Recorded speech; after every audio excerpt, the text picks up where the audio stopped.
सरोज बल साळंदी साहित्य संगम निर्देशक कौन कहे आज जो साळंदी साहित्य संगम सांबादिक सम्मेलन आज्ञा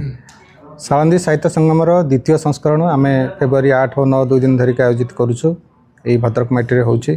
आम गत वर्ष जमती करूँ ताकू आउ टिके विस्तारित रूप से आउ टिके परिमार्जित ढंग से एथर करुचु। चलित वर्ष आम प्रथम थर पर 14टी पुरस्कार प्रचलन करुचु जो पुरस्कार गुड़िक भितर आम किसी आर्थिक पुरस्कार दौचु किसी सम्मान बा संवर्धना प्रदान करुचु। सम्मान ना रही साहित्य साथी सम्मान जो थे आम साहित्यर लेखालेखी बाद दे जो मैंने साहित्य सहित संपृक्त जमीती कि ग्रंथगारिक आमर साहित्य संगठक साहित्य प्रकाशक संपादक एम को पुरस्कार प्रचलन होती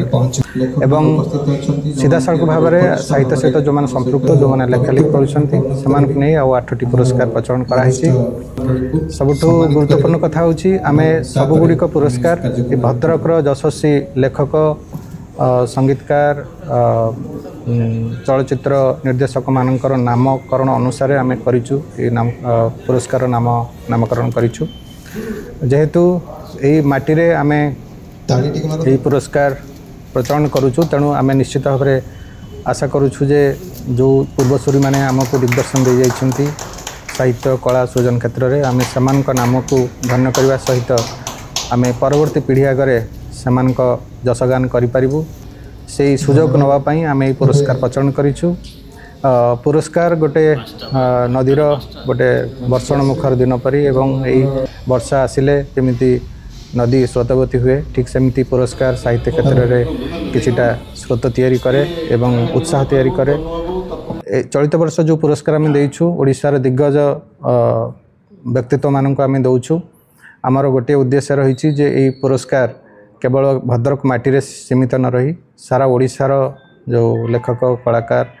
सृजन शिल्पी मैंने अच्छा से माने सामिल हूँ ये पुरस्कार बा ये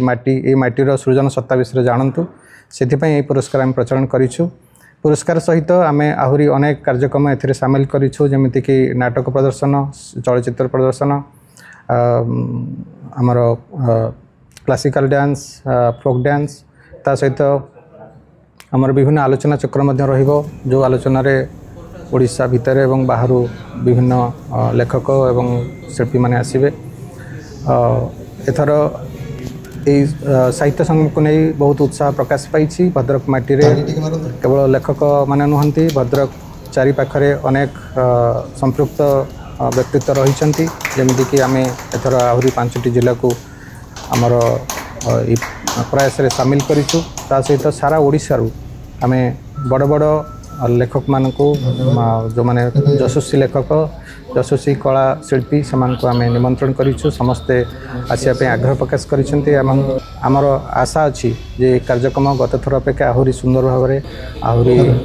मर्यादापूर्ण भाव में आहरी समस्तर